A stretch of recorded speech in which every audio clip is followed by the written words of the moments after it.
Sejam muito bem-vindos.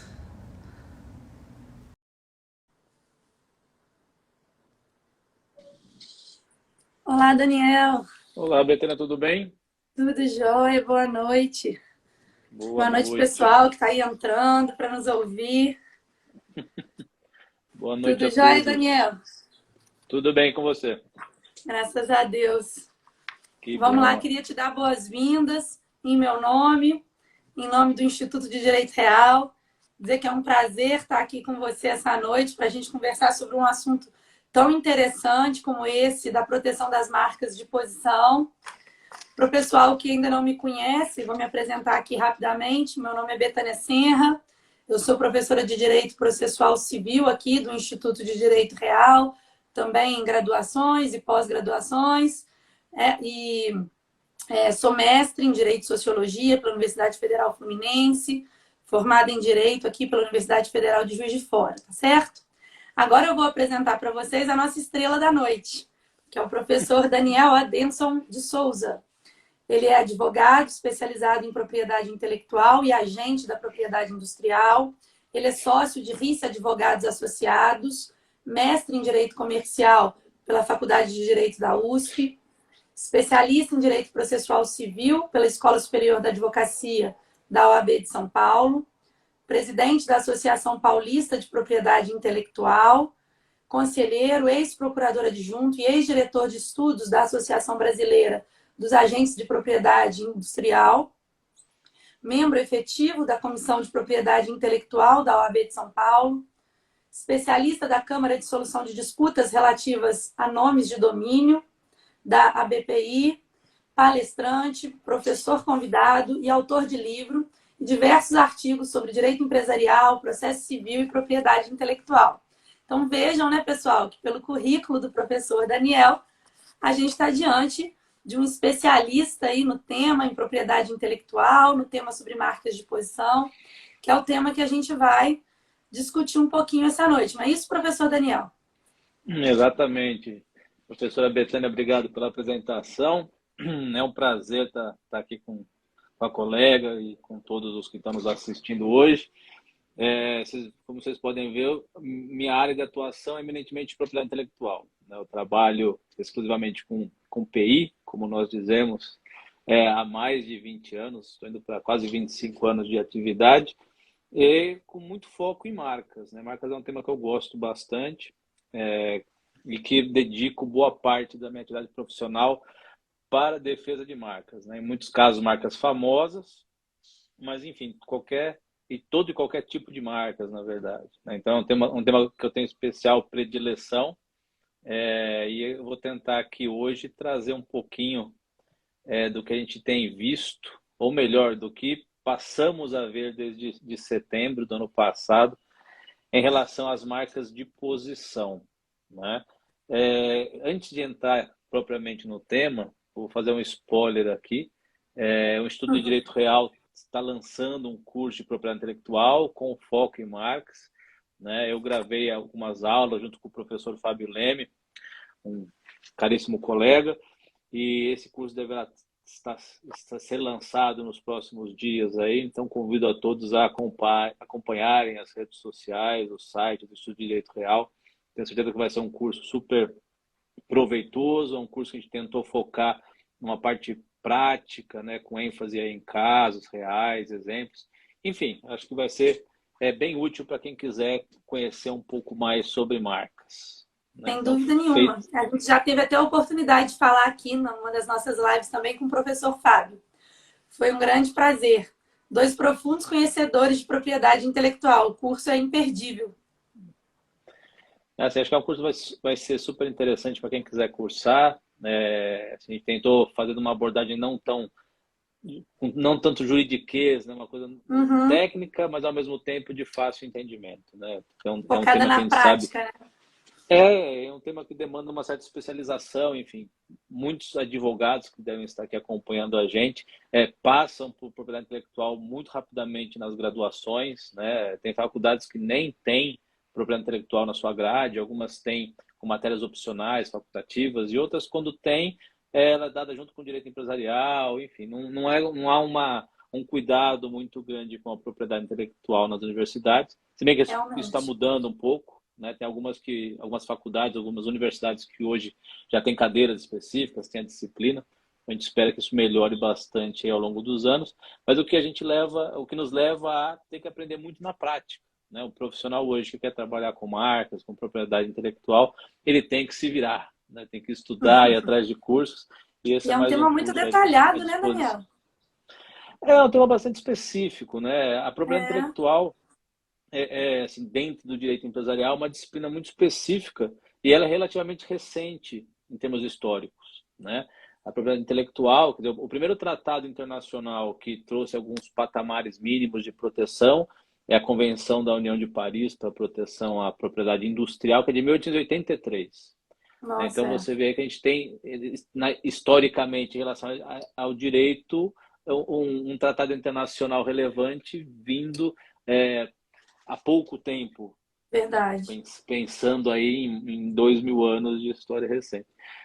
Então, é uma disciplina relativamente nova, historicamente, mas muito importante e que surgiu justamente para preencher algumas lacunas em termos de proteção, né? A propriedade intelectual ela surgiu naquele momento em que o comércio internacional entre nações estava florescendo, né? A preocupação em se proteger primeiramente as marcas, os nomes empresariais, os nomes comerciais, como se dizia na época, nessa relação de comércio, né, que depois acabou ganhando vulto com a quebra dos monopólios, das companhias oligárquicas que existiam.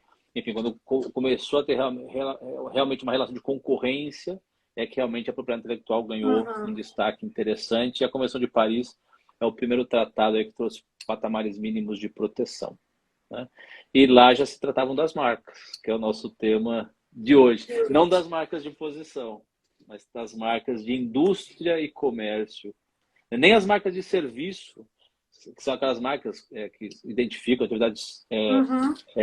relacionadas a serviços, né, como seguros, prestação de serviços de restaurante, rede hoteleira. Marcas de serviços, elas são mais recentes ainda, né, em termos de proteção. Mas as marcas de posição, assim, historicamente, elas são bem mais recentes, né? E aí eu já vou Uhum. entrar um pouquinho dentro do nosso tema de hoje, né? Assim, Isso. mas para entender o que é marca de posição, Hum. eu acho interessante a gente entender o que não é marca de posição, né? Assim, quando a gente fala em marcas, a gente tem uma classificação entre marcas convencionais ou marcas tradicionais e marcas não convencionais e não tradicionais. Assim, as marcas convencionais são aquelas que têm proteção específica no nosso ordenamento jurídico. Eu estou falando do ordenamento jurídico brasileiro, né? As Uhum. marcas convencionais são aquelas marcas que eu consigo registrar no Brasil como marca. E aí a definição dela está no artigo 122 da Lei da Propriedade Industrial, né, que são aqueles sinais visualmente perceptíveis, não proibidos nas proibições legais, né, destinados a identificar um produto ou serviço e distingui-lo em relação a produtos e serviços idênticos, semelhantes ou afins em um mesmo ramo de atividade. Então, a nossa lei optou por conceituar marca como sinal visualmente perceptível. Esse visualmente perceptível, que é uma opção que os membros de um tratado, outro tratado internacional, eu falei da Convenção de Paris, eu vou falar do TRIPS agora. O TRIPS é o acordo sobre os aspectos de propriedade intelectual relacionados ao comércio. É um tratado anexo ao que constitui a Organização Mundial do Comércio. É um tratado de Uhum. 1994. E o TRIPS diz que os países aderentes à Organização Mundial do Comércio deveriam seguir suas regras e deveriam ter proteção às marcas, e essa proteção poderia ser limitada às marcas visualmente perceptíveis. Então, era uma opção legislativa para os países de protegerem as marcas de uma forma abrangente ou limitá-las às marcas visualmente perceptíveis. E o Brasil fez essa ressalva. Então, eu só registro marca no Brasil para sinais visualmente perceptíveis. E isso já exclui uma outra gama de marcas que são registráveis em outros países, mas que no Brasil não são. Por exemplo, marcas gustativas, marcas sonoras, marcas táteis. E a gente tem uma outra condição também, que são marcas que, ainda que tenham alguma representação visual, não têm a permissão do nosso ordenamento jurídico para serem protegidas, né? Ou, pelo menos, não são recebidas pela NPI. Porque, às vezes, é uma questão de interpretação. Marcas de posição é uma dessas interpretações, né? Nós vamos chegar lá. Então, marcas convencionais são aquelas visualmente perceptíveis, que eu consigo registrar no Brasil como marcas. Quais são essas marcas convencionais? São as marcas que têm algumas formas de apresentação previstas na nossa lei. Por exemplo, a marca nominativa, que é aquela marca que tem a proteção só do nome em si, né, de um conjunto de letras ou números, palavras, sem nenhuma estilização, sem nenhuma imagem, nenhum logotipo associado a ela. É o nome em si, são as marcas nominativas. Eu tenho as marcas figurativas, completamente o contrário, são aquelas marcas que eu não tenho um sinal nominativo, não tenho letras, não tenho números, um conjunto de letras e números, é um sinal em si, por exemplo, aquele globo da Rede Globo, aquela rosácea em cima da marca Natura, aquele logo do Bradesco, que parece aquele edifício, que parece uma árvore, enfim, não sei bem o que é aquilo, mas é muito distintivo, né? E a gente tem as marcas mistas, que é o conjunto de um elemento nominativo, evidentemente, com um elemento figurativo ou uma estilização de letras, né? E eu também tenho as marcas tridimensionais, que são aquelas marcas que se protegem a forma do produto, né? Quando a forma do produto ganha distintividade intrínseca, ela passa a ser também registrável como marca tridimensional. Por exemplo, o pote do Yakult, o frasco do Chanel número 5, Toblerone, né? Da Coca-Cola, Toblerone, bom exemplo.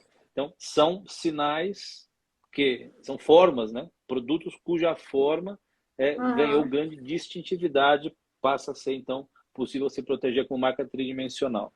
Então, quando eu falo em marcas convencionais, eu estou falando dessas: nominativa, mista, figurativa, tridimensional. E nesse rol entraram as marcas de posição. Então, as marcas não convencionais não são tuteladas no nosso ordenamento. Não como marca. Assim, todo sinal distintivo, e aí incluindo as marcas não convencionais, possuem proteção. Mas aí a proteção não vai ser como marca, vai ser, por exemplo, com base nas normas de repressão à concorrência desleal, por exemplo. Né? Uma marca sonora, se ela tiver criatividade, originalidade, às vezes pode ser protegida por direito de autor, né? Os direitos autorais. Né? Então, às vezes você tem proteções para essas marcas não convencionais, mas não como marca. Não consigo fazer um registro de marca, ter a proteção assegurada, ter certificado de registro, que o NPI, né, o Instituto Nacional da Propriedade Industrial, onde a gente registra as marcas, eles pedem. Né? Eu não vou ter essa proteção para as marcas não convencionais. Mas eu consigo, sim, juridicamente, protegê-las, mas aí com base em outros institutos jurídicos, como a repressão à concorrência desleal, por exemplo. Né? Então, fizemos essa separação de marcas convencionais e agora vamos para as marcas não convencionais. Eu já dei um spoiler, né? As marcas não convencionais, elas são basicamente aquelas marcas que não são visualmente perceptíveis, né? Por essa exclusão, limitação que o nosso legislador colocou na nossa lei de propriedade industrial, lei 9.279 de 96, e os sinais não tradicionais, as marcas não tradicionais e não convencionais, que abrangem não só essas marcas não visualmente perceptíveis, mas às vezes alguns sinais que são visualmente perceptíveis, mas que não estão expressos na lei da propriedade industrial. Por que eu digo não estão expressos? Porque é uma questão de interpretação. O NPI de 96 para cá, de 97, quando ela entrou em vigor, maio de 97 até aqui, até setembro do ano passado, não permitia o registro de marcas de posição. Embora ela tenha uma configuração visual, ela seja visualmente perceptível. Era uma interpretação que o NPI fazia da lei. Essa interpretação mudou. Né? Pode mudar no futuro para outros sinais não convencionais, como as marcas em movimento, são comuns na Europa, tem vários registros, hologramas, marcas texturizadas, marcas gestuais. Então, existem outras. Na sua opinião, existe um prejuízo no fato dessas marcas não convencionais serem protegidas não como marca? sim, na medida que o registro de marca facilita, vamos dizer assim, a proteção jurídica, principalmente quando Uhum. se fala em reproduções indevidas, imitações no mercado. Por Entendi. quê? Quando eu entro com uma ação judicial fundamentada em violação de marca, baseada num registro de marca, expedido pelo NPI, é uma ação em que o juiz tem uma facilitação em relação à probabilidade do direito, porque ele viu que eu tenho um registro de marca. Às vezes a reprodução ou imitação ela é icto oculi, né? Eu não preciso ter uma produção de provas em cima dela. Eu consigo visualmente identificar que há uma imitação, uma reprodução. Isso Uhum. facilita a obtenção de liminares, isso facilita realmente ter essa proteção jurídica, pelo menos mais rápida. Ações Uhum. fundamentadas em concorrência desleal, por exemplo, são ações mais complexas, normalmente demandam uma prova pericial. Então, às vezes não está tão claro ou não dá tanta segurança para o juiz, principalmente numa cognição sumária, para efeitos de concessão de liminares, se sentir seguro, confiante de dar aquela decisão. Então, Entendi. ter o registro de marca É facilita a defesa em interessante. juízo, né? Uhum. E gera também uma eficácia erga omnes em todo o território nacional. Em que sentido? A lei é muito objetiva e clara de que a marca tem proteção nacional, né? Quando Uhum. eu movo uma ação com base em concorrência desleal, eu preciso estabelecer uma relação de concorrência. Evidentemente que com internet, redes sociais, etc., há uma probabilidade grande de que uma empresa atue nacionalmente. Mas existem algumas decisões judiciais limitando a proteção, entendendo que eu tenho que demonstrar a relação de concorrência. Então, às vezes uma empresa, um pequeno Uhum. comércio que usa uma marca, está violando uma marca registrada, mas que não está registrada por ser uma marca não convencional, mas que está em outra região do Brasil, quilômetros de distância, existem pessoas entendendo que essa relação de distância, por exemplo, ele diria a concorrência, então não haveria violação de direitos. Então, o registro de Entendi. marca ele realmente fortalece a posição das empresas, né? Uhum. Muito bem, então falamos um pouquinho aí dessa diferença entre marcas convencionais e não convencionais, né? É, mas por que eu fiz essa diferenciação? Porque Uhum. antes de setembro de 2021, as marcas de posição eram marcas não convencionais. Não havia registro de marca de posição, pelo menos com esse nome. Por que eu digo isso? Porque muitas empresas, na impossibilidade de registrar sua marca de posição como marca de posição, faziam o registro, às vezes, como marca figurativa, às vezes, como marca mista, em alguns casos. É aquele somebody love, né? Aquele jeitinho brasileiro que se dá para as coisas. Então, você não tem o registro da marca de posição, o que se fazia? Registrava uma marca figurativa, por exemplo. Uhum. E muitos conseguiram registro. Por exemplo, aquele bolso da calça da Levi's, que é uma marca de posição, tem registro de marca figurativa. O Keds tem registro do calçado Uhum. como marca figurativa. Adidas. A Lobotan, acho que o pedido de registro está em andamento, se eu não me engano.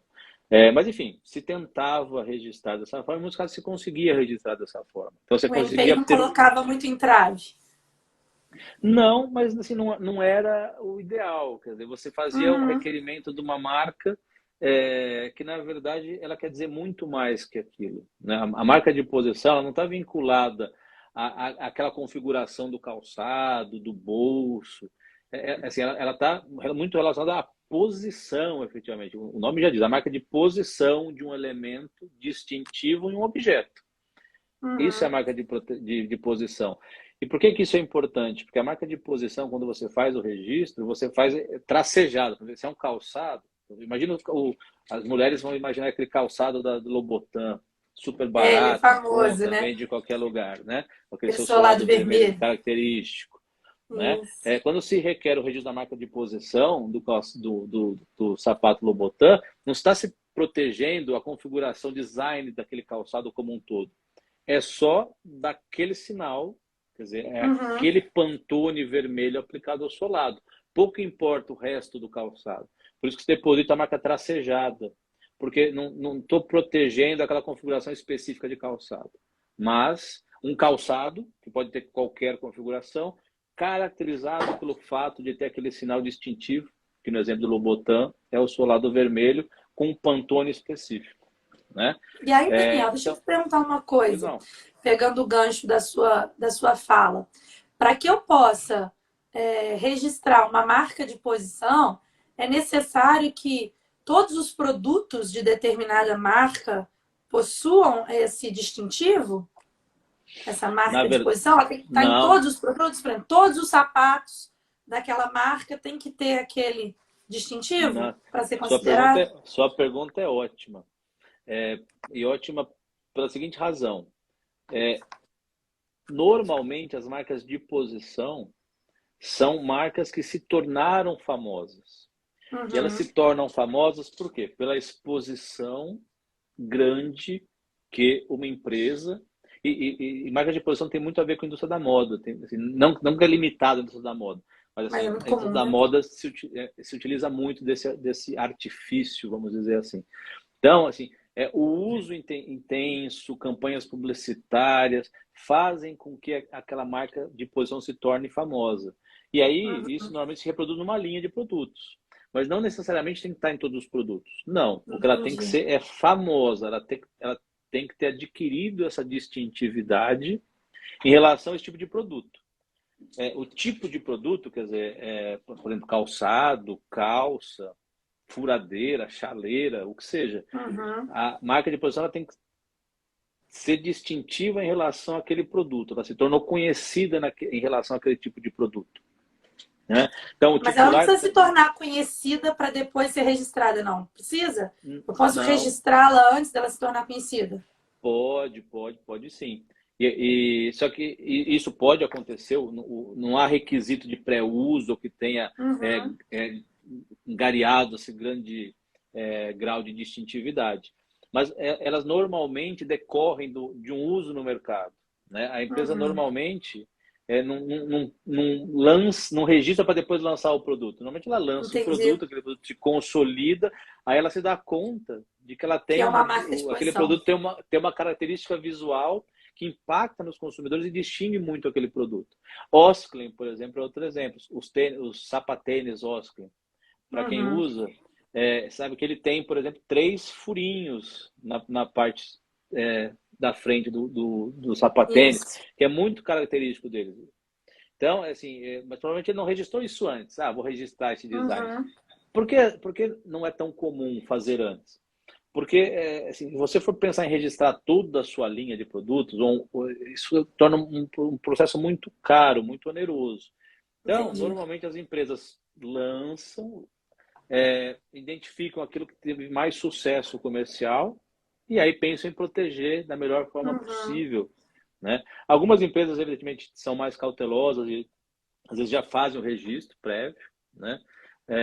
Mas a maioria, por exemplo, pelo menos na minha prática, o que eu vejo, a maioria percebe depois, né? Ou se preocupa depois em fazer tipo de proteção. Porque normalmente ela se preocupa com as marcas convencionais. Como é que vai chamar aquele calçado? Como é que vai chamar aquele serviço que eu vou prestar? Para depois pensar em proteção de outros sinais distintivos relacionados ao seu produto, como é o caso da marca de posição, né? E assim, a marca de posição ela é relativamente nova no Brasil, né? A regulamentação dela é relativamente nova no Brasil, a possibilidade de se fazer registro, né? Mas em outros países é muito comum. Por exemplo, na União Europeia, se não me engano, o regulamento que trata da execução e das diretivas em relação à marca europeia, que é aquela marca regional, que assegura a proteção nos 27 países membros da União Europeia.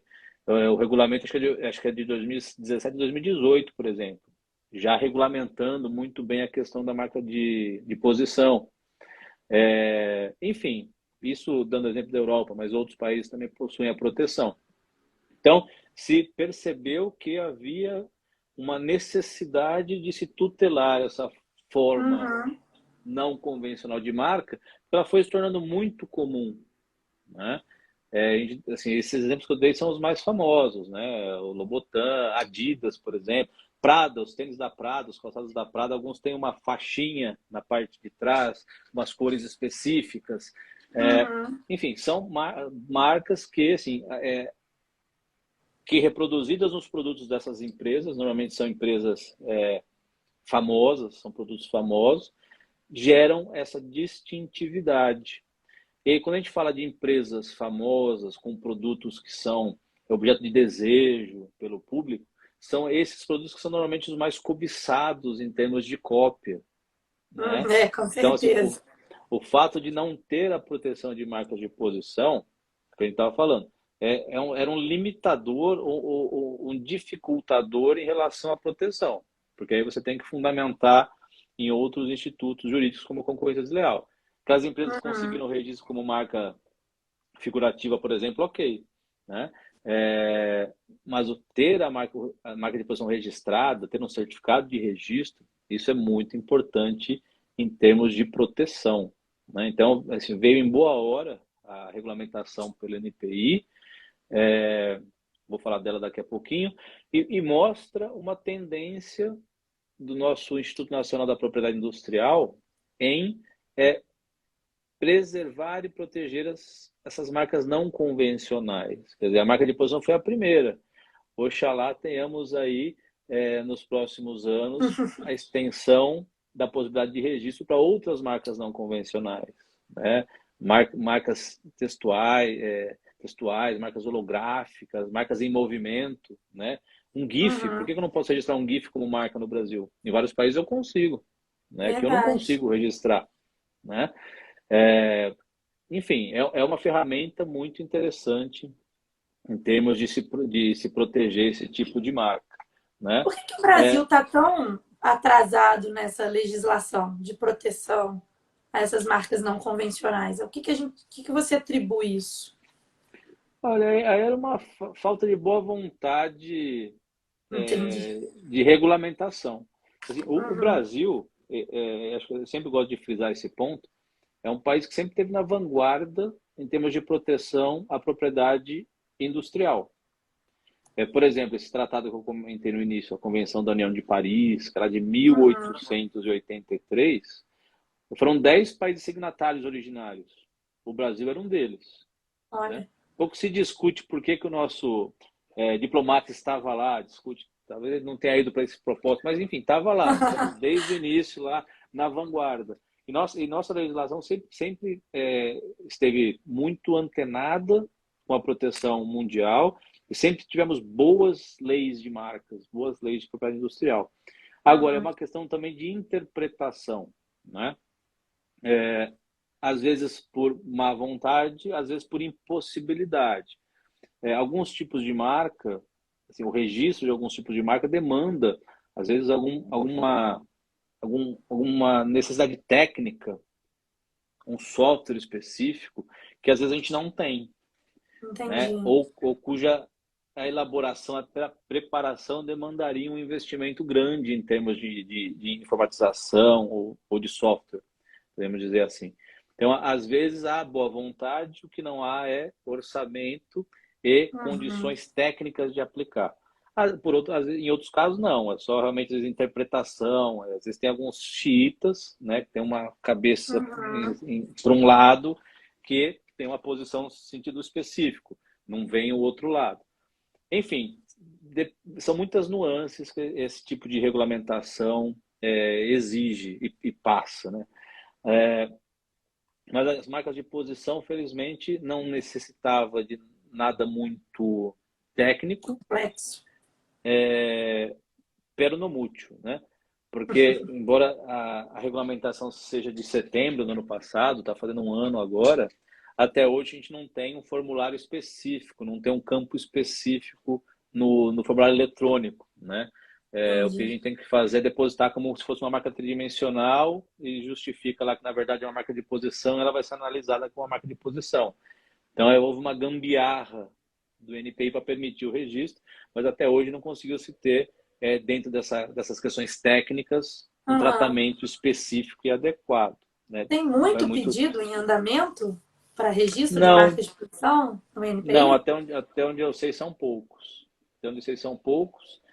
O que houve também é que quando houve a regulamentação, houve a possibilidade de quem tinha pedidos pendentes pedirem a conversão, né? Às vezes você tinha um Sim. pedido de marca tridimensional, ou uma marca figurativa de uma marca de posição, o NPI facultou as pessoas requererem a conversão em marca de posição e também os novos depósitos. Mas não são muitos, não. Até hoje não teve nenhuma decisão, né? Não teve nenhuma concessão Em um ainda. ano não teve nenhuma ainda. Que eu me É lembre um tempo agora, médio não. demorado, Daniel, para o INPI analisar? Olha, sim. Hoje, toda e qualquer marca que você deposite no NPI, dentre as convencionais, nominativa, mista, figurativa, o Uhum. NPI demora, em média, 12 meses. Esse prazo vinha sendo reduzido, tá? O NPI chegou a demorar quase 3 anos para conceder um registro de marca. Nossa. Houve investimento, mudança de direção do NPI, também muito focada em produtividade, em eficiência, melhorou bastante. E o NPI chegou há uns 2 anos atrás a conceder registro de marca em 6 meses, 7 meses, 8 meses no máximo. Agora já voltou para 10, 12 meses. Então, esse é um período relativamente normal para qualquer tipo de marca. Isso sem Uhum. impugnação. Se a marca tiver impugnação, então aí você vai para 18, 24 meses. Mas é um prazo normal. E as marcas de posição, elas demandam realmente uma análise mais criteriosa, né? Porque ela tem requisitos específicos, além daqueles requisitos que a lei já prevê para toda e qualquer marca, né? Então, assim, não é todo e qualquer examinador que vai examinar as marcas de posição. Isso vai ter um Uhum. tratamento um pouco diferenciado dentro da diretoria de marcas do NPI.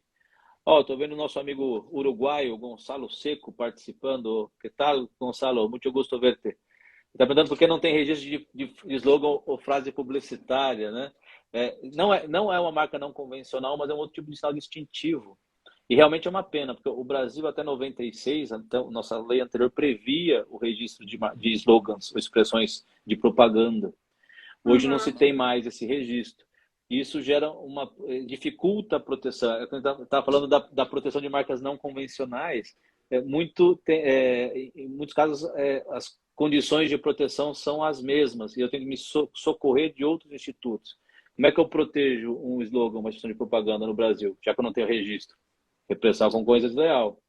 Se o slogan tem uma distintividade, uma criatividade, às vezes eu consigo até proteção por direitos autorais, né? Se ele estiver dentro de Uhum. uma obra publicitária, tiver essa criatividade e originalidade.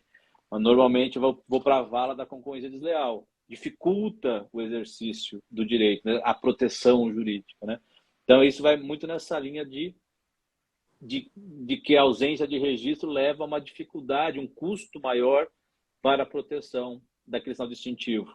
Seja ele uma marca não convencional, seja ele uma expressão de propaganda, um slogan, por exemplo, né? Uhum. Então, assim, esse era o cenário que a gente vivia até setembro do ano passado, né? A gente não havia uma proibição expressa na lei para a proteção das marcas de posição, mas não havia uma regulamentação e o NPI simplesmente não previa e não registrava, né? A Uhum. gambiarra, que eu disse que é o que se fazia, era requerer como marca Figurativo ou figurativa ou uma tridimensional? marca tridimensional.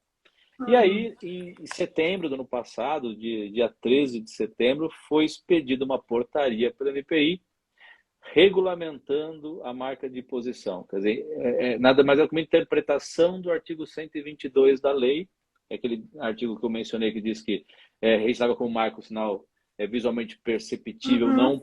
não proibido pela lei, e aí as marcas de posição são sinais visualmente perceptíveis, não há nenhuma proibição legal, então o NPI passou a interpretar a lei de que era possível requerer, então, registro e proteger as marcas de posição, né? Eu estou falando da resolução, desculpa, da portaria, acho que é o número dela. Portaria 37 de 13 de setembro de 2021, né? E essa portaria, ela foi seguida de uma nota técnica. Essa nota Uhum. técnica, a portaria é muito curta, tem pouquíssimos artigos, só basicamente dizendo que passa a ter proteção e define o que é. Acho que são 5, 6 artigos no máximo, a portaria é muito pequena. E vem a nota técnica, então, explicitando um pouco melhor o que é, definindo o que é marca de posição, trazendo exemplos do que é registrável, do que não é registrável. Então, assim, quem quer estudar, entender marcas de posição, é importante ler, conhecer a nota técnica 2 de 2021. essa nota técnica que seguiu a portaria 37. E a atuação do advogado é grande, Daniel, na via administrativa, junto ao INPI? Ou a atuação é maior perante o judiciário, impugnando decisões do INPI, por exemplo? Olha, isso depende muito do foco, né? Assim, acaba sendo uma extensão, na verdade. Assim, muitos, assim, eu vou reformular, vamos por partes. Quem pode atuar perante o NPI hoje? A própria parte, o advogado por prerrogativa da profissão e qualquer outra pessoa. Qualquer outra pessoa pode ser procurador de uma empresa, de um empresário perante o NPI. Isso não era assim, tá? Existe a profissão de agente da propriedade industrial. Eu, além de advogado, eu sou agente da propriedade industrial, que é uma profissão de 1948, e que está suspensa, vamos dizer assim, porque há uma ação civil pública questionando a recepção do decreto que regulamenta a profissão de agente da propriedade industrial pela Constituição de 88. Então, há um questionamento em função à recepção desse decreto que trata da profissão de agente pela Constituição, e em função disso suspendeu a regulamentação. Então, uma atividade que era restrita a advogados, a própria parte, evidentemente, aos advogados e aos agentes, passou a poder ser esse procuratório para o NPI por qualquer pessoa.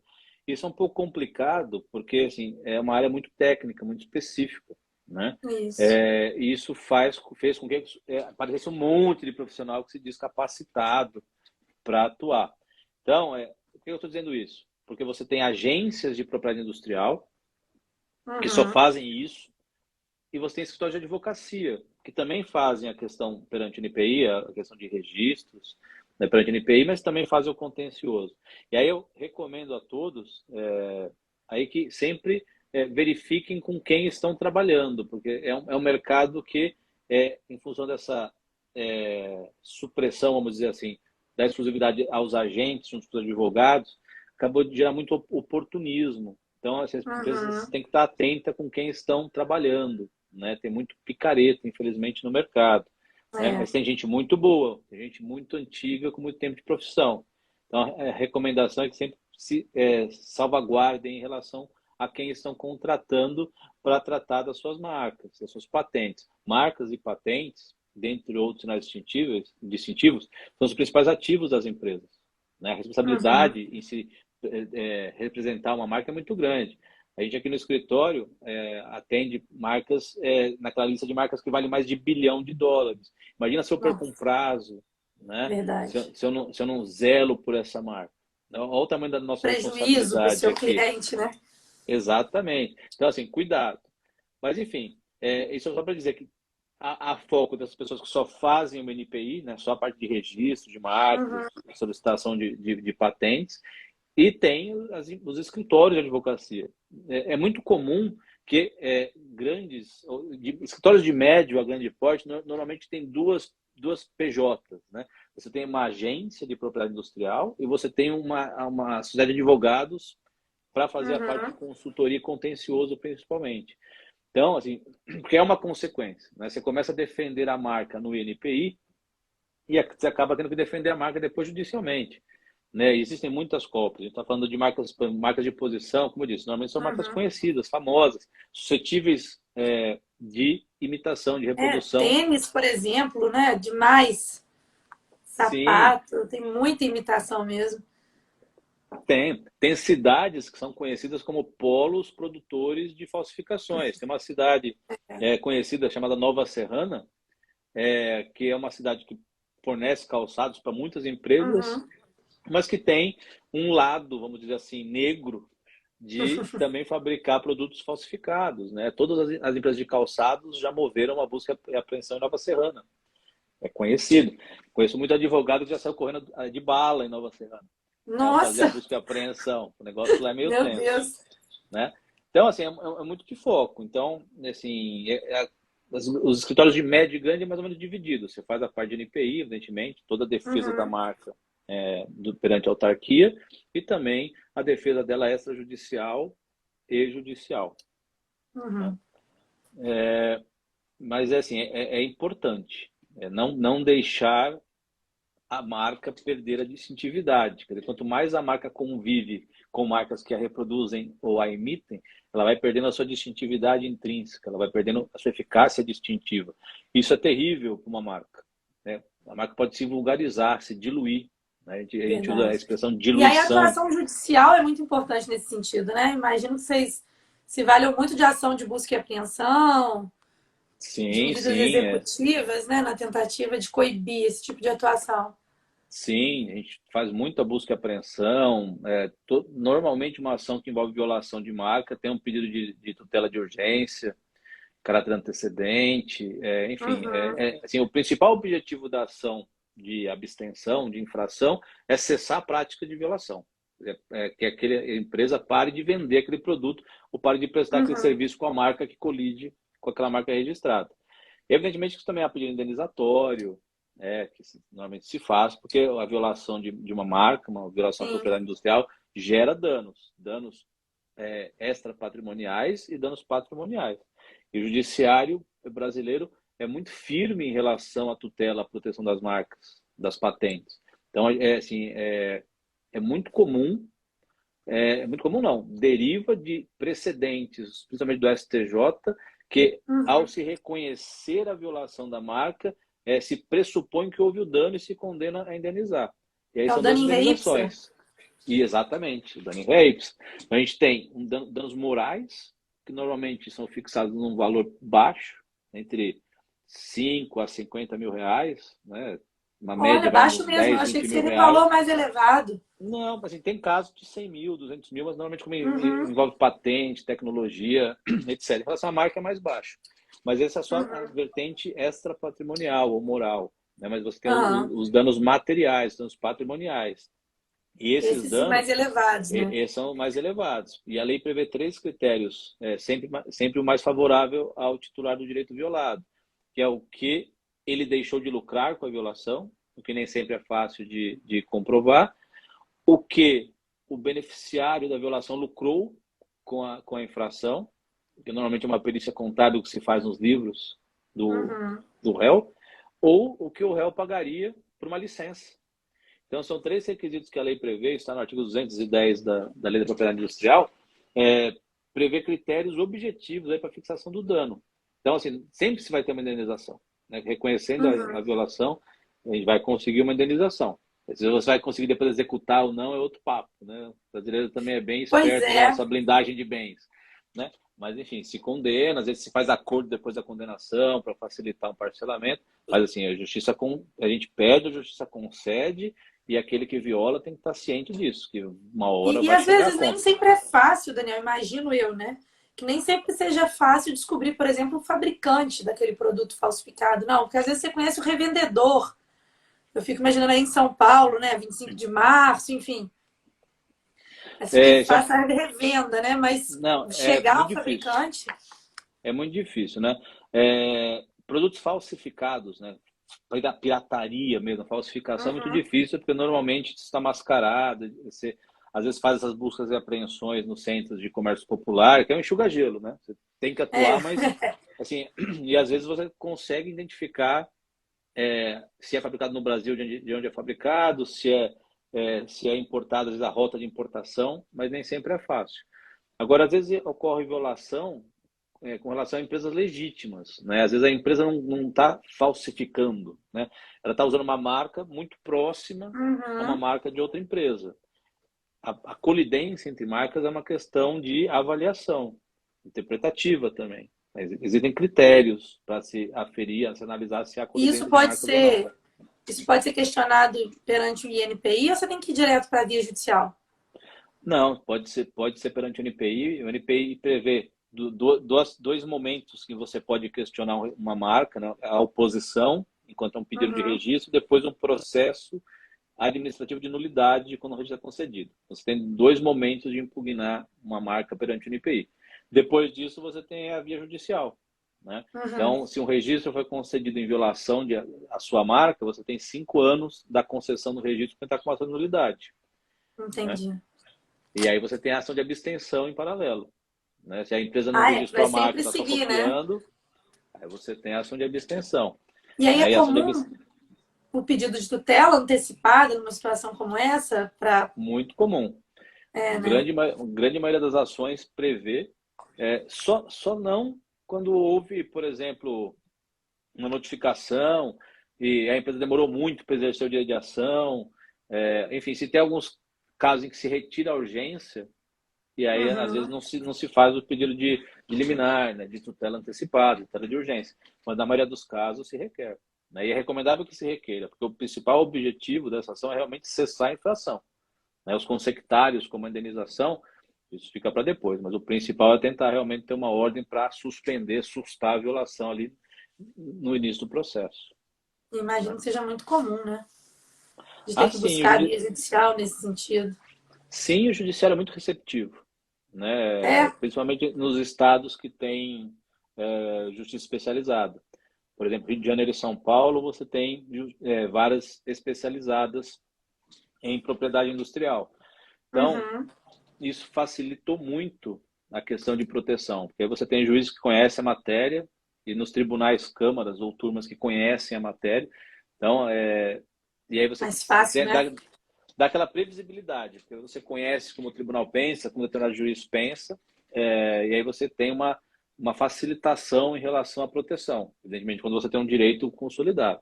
Né? É o bom e o mal da jurisdição especializada. Você sabe como o tribunal ou o juiz pensa. Dependendo do lado do balcão que você estiver, É, isso pode ser ruim, né? Mas verdade. normalmente é bom. Mas Nem adianta normalmente é pedir, bom. né? Mas como eles são abertos, né, a proteção, como você está aí colocando em regra, isso facilita, né? Exatamente. Nesse aspecto é bom. E não é uma coisa que pode Exatamente. ser demorada, né, Daniel? Eu fico pensando que é o tipo de proteção que requer uma tutela realmente célere. E o judiciário tem sido efetivo nesse sentido, de obter a abstenção do uso, de conseguir a busca e apreensão. Sim, Você sim. enxerga uma efetividade nesse sentido, da tutela jurisdicional? Sim, bastante. A especialidade da jurisdição ajudou bastante nesse sentido. Os tribunais são muito sensíveis à proteção, eles entendem a importância da propriedade industrial, das marcas, e os efeitos danosos que a violação gera, às vezes até a médio e longo prazo, né? Porque às vezes não é só aquela questão do desvio de clientela, às vezes a convivência de uma marca, do sinal distintivo com outro sinal distintivo por muito tempo, retira a distintividade, dilui a Uhum. distintividade daquele sinal, ele deixa de ter valor para aquela empresa, ele para de ser um diferencial perante os consumidores, né? Isso é terrível para uma empresa, para um titular de uma Verdade. marca. Então, os tribunais hoje são muito preocupados com isso, concedem liminares, as violações normalmente são reconhecidas, e as indenizações são pesadas. Então, assim, há uma efetividade assim, de prestação jurisdicional em relação à proteção da propriedade industrial e intelectual hoje no Brasil. Que é Isso muito se importante, é. aplica às marcas de posição, porque, como eu disse, uma ação fundamentada em concorrência desleal para preservar uma marca de posição talvez demandasse uma perícia, né? Se a partir do momento que eu tenho um certificado de registro, facilita e muito a obtenção de uma liminar, por exemplo, né? E Então, você acha assim, que veio isso em boa hora. facilita, às vezes, o ingresso, por exemplo, de marcas internacionais no Brasil? Essa efetividade da prestação jurisdicional? Você acha que as marcas internacionais analisam isso quando elas pretendem entrar assim, no mercado interno? Porque Claro, e é uma muito. legislação tão diferente, né, Daniel? Não, e muito. Assim, a proteção de propriedade intelectual, ela é um fator determinante, às vezes, para uma empresa entrar no mercado, né? Uhum, Por exemplo, a questão de tecnologia, né? Por que uma empresa vai trazer essa tecnologia no Brasil se não pudesse patentear, por exemplo? Às vezes a verdade. marca é a mesma coisa. Às vezes você tem uma marca que ela é tão forte lá fora, que se você não conseguir proteger aqui, isso acaba afastando o investimento, né? A propriedade intelectual, ela é, como eu disse, é o bem mais valioso, ela protege os bens mais valiosos de uma empresa. Então, se eu não forneço um cenário, um contexto de proteção jurídica, eu afasto uma empresa, né? E isso, felizmente, o Brasil tem trabalhado bem. A gente tem, como eu disse, uma lei muito antenada com as boas práticas internacionais. A gente tem um Uhum. judiciário que está sendo efetivo e tem tutelado, protegido de forma adequada os direitos de propriedade industrial. Então, a gente tem um ambiente favorável para as empresas em termos de proteção à sua propriedade industrial, principalmente em relação às marcas. Então, assim, trazer um novo tipo de proteção, como foi feito para as marcas de posição, é sim um fator importante em termos de incentivo a que as empresas internacionais venham para o Brasil, tragam seus produtos para o Brasil. Elas sabem que conseguem proteger suas marcas aqui, mais que isso, elas sabem que em caso de violação, elas vão ter uma proteção jurídica adequada e efetiva, né? Uhum. Em função do nosso judiciário estar realmente aí protegendo muito bem a propriedade industrial das empresas, não só nacionais, mas também das estrangeiras. É que a Internacionais. questão de Eu imagino isonomia, que né? não. Eu imagino que ainda não tenha na via judicial muitas demandas em relação à proteção da marca de posição especificamente. Teria, já que é tão recente a portaria, mais ou menos um ano, né? Setembro do ano passado. Já tem alguma demanda Não. judicial nesse sentido, alguma posição dos tribunais brasileiros com relação à proteção das Olha, marcas de posição? assim, questionando o registro, ainda não, porque realmente não tem decisões, Uhum, mas em termos de proteção, assim, as grandes empresas já tinham alguma forma de proteção alternativa, como um registro de marca tridimensional figurativo. Então, assim, uhum. as ações eram fundamentadas em violação de marca ou concorrência desleal. Isso já havia. Então, por exemplo, uma empresa lança um calçado aqui com solado vermelho, certamente, É. mesmo sem ter registro de marca de posição, ela estava sofrendo, recebia uma notificação extrajudicial ou já recebia uma ação de abstenção. Então, assim, as empresas realmente é, se protegem muito em relação a isso, né? Principalmente as grandes empresas que contam com uma assessoria especializada, né? Escritórios que monitoram a concorrência. Enfim, digamos que é um trabalho contínuo, né?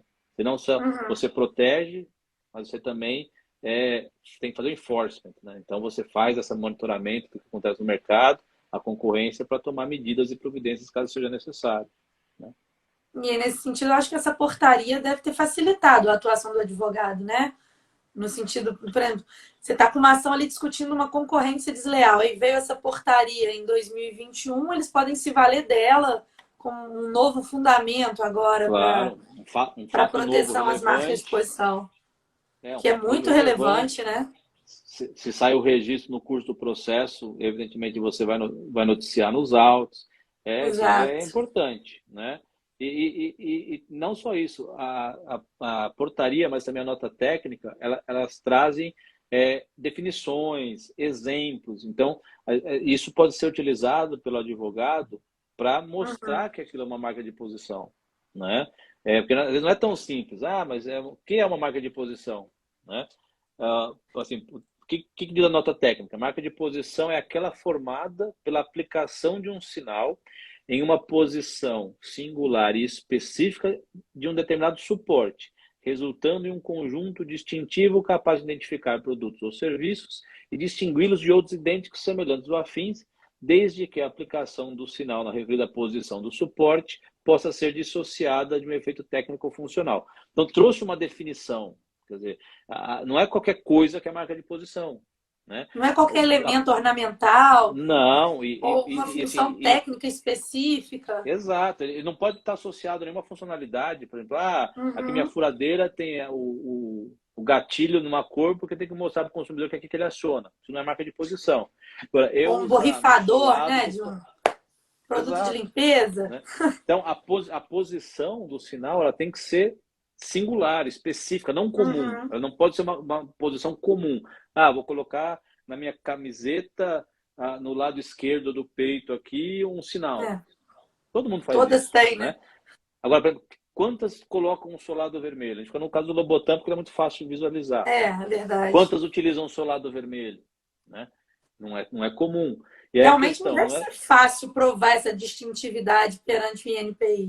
E aí me Não. parece agora, depois de toda a sua explicação, mais óbvio ainda que você coloque a marca primeiro no mercado para buscar o registro da marca de posição depois, né? Porque realmente provar essa distintividade quando a marca já está no mercado, quando ela já é comercializada em grande escala, é bem mais fácil. Sim, facilita muito você mostrar a É, distintividade. né? E é aquela questão, você tem que mostrar que aquele local que você está colocando o sinal distintivo não é comum, né? Uhum. Não é tradicional naquele mercado. O sinal que você está colocando, ele tem que ter um tamanho, uma configuração que dê distintividade. Então, não vai colocar um negócio do tamanho de uma ervilha que vai chamar aquilo de marca de posição. O sinal tem que Verdade. ser distintivo, ele tem que ter uma eficácia distintiva em relação à posição, em relação ao tamanho, quer dizer, ele tem que se tornar o principal diferenciador. Ele tem que se Uhum. tornar ele nesse conjunto. Por isso que eu falo em conjunto distintivo, né? Então, o que é o Uhum. conjunto? É um sinal que seja distintivo, associado ao seu uso numa posição não tradicional, não comum num determinado objeto, É, são né? muitos detalhes que a legislação exige, né, Daniel? Exato, quer dizer, quanto mais distintivo é o sinal que você usa, quanto mais específica e singular é a posição, mais distintividade vai ter. Mais fácil você Exatamente. comprovar, maior proteção você vai ter. Quanto mais distintivo é um sinal, seja ele qual seja, maior proteção jurídica ele vai ter em relação a aproximações, né? Uhum. Sem dúvida. Se eu tenho a marca Häagen-Dazs para sorvete, eu consigo evitar muita aproximação. Häagen-Dazs é muito distintivo. Quando você usa uma marca evocativa, Frutili, Frutibon, tem uma marca que É, evoca alguma característica do produto, eu tenho que conviver com sinais semelhantes. Marca de posição é a verdade. mesma coisa. Quanto mais distintividade tiver esse conjunto, mais proteção Mais jurídica vai fácil. ter. Isso. Daniel, o papo tá ótimo. Eu ficaria aqui com você a noite inteira conversando sobre a proteção das marcas de posição e assuntos de propriedade industrial, porque realmente é um tema muito encantador. Mas infelizmente o nosso tempo está chegando ao fim. Eu queria te agradecer mais uma vez pela sua disponibilidade, em meu nome, em nome do Instituto de Direito Real, dizer que foi um prazer. Falar para o pessoal aí que está nos assistindo que o curso do professor Daniel, né, vai estar disponível aí no Instituto de Direito Real, imperdível, pessoal. Daniel, muito obrigada, viu? Só abrilhantou a nossa noite com tanto conhecimento. Né, eu que agradeço a gentileza, o convite, fico à disposição para outros. Agradeço também a todos que estão aí nos acompanhando nesse horário. A gente sabe que todo mundo deve estar com fome aí, ou está atarefado, então a gente agradece sempre a participação de todos. Obrigado a Muito todos e uma boa obrigada, noite. Daniel. Vamos marcar em outras oportunidades para a gente conversar de outros assuntos aí dentro da propriedade intelectual. Vamos sim, estou Obrigada, à boa noite, disposição. até Um mais. abraço, até Até logo. mais, Tchau, tchau. pessoal.